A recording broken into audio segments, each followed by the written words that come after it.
Hey everyone, it's Jenny Colacicco. I'm on Catherine Pooler Design's creative team and I'm so excited to be guesting here today on Catherine's channel. You may or may not know, but I am a huge fan of cover plate dies, so the geometric Flakes cover plate from Catherine Pooler made me jump for joy when I saw it, and I had to use it as the focal point for my card today. I'm starting out with an A2 size panel of premium white cardstock by Catherine Pooler, and I'm going to be doing some ombre ink blending using light, medium and dark colour blue inks by Catherine Pooler. First off, I'm using It's a Boy, and I'm blending it across almost the entire panel, gently fading out towards the top. Don't worry if it's slightly blotchy, because we're obviously going to be die cutting this panel. Some of the imperfections won't be noticed. I'm then blending Fiesta blue about halfway up the rest of the panel, overlapping with the light blue, and then finishing off with the new blue suede shoes along the bottom and approximately a third of the way up. I then blended it out slightly with a bit more of the Fiesta blue. I'm spritzing it with some shimmer spray and then drying it off to give it that really nice kind of sparkly look whilst maintaining the ombre blue look.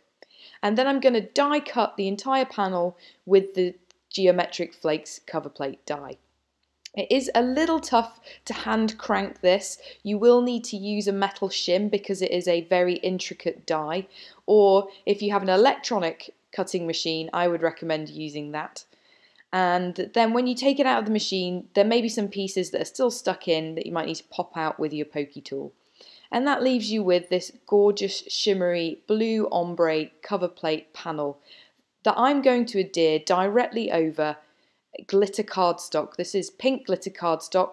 You could adhere it down directly onto a white card base or pattern paper, whatever you want to see peeping through from behind.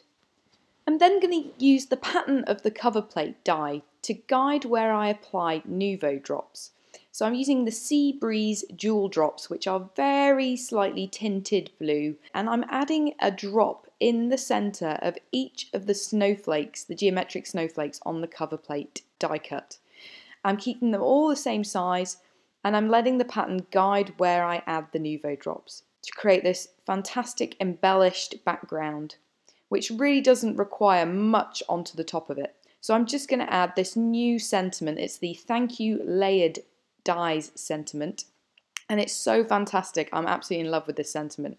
You can use it for dry embossing, so I showed you there what that would look like. You can then pop it out and keep all the little pieces inside, and you get a different look, which I'll show you here. But I'm also going to remove the inside of the letters as well, and that creates this fantastic 3D effect outline, which you can adhere straight down to the card, or I'm going to use the actual outline die itself that I've cut from some vellum, and I'm going to adhere directly onto that the outline, which I've cut in silver mirror cardstock. I'm then going to take that piece and adhere it to a white note card, which is a top folding card, and then add the sentiment directly into the centre with some liquid adhesive. After the Nouveau drops have dried, they might be slightly bumpy, so you just need to be careful where you place your sentiment, and you can get some great dimension, as you can see there, just by laying it over the top of the Nouveau drops. And that completes the card. Thank you so much for watching, and thanks to Catherine for letting me crash her channel. For more inspiration from Catherine Pooler Designs, please check out these other videos, and if you want, subscribe to her channel. Have a great day. Bye!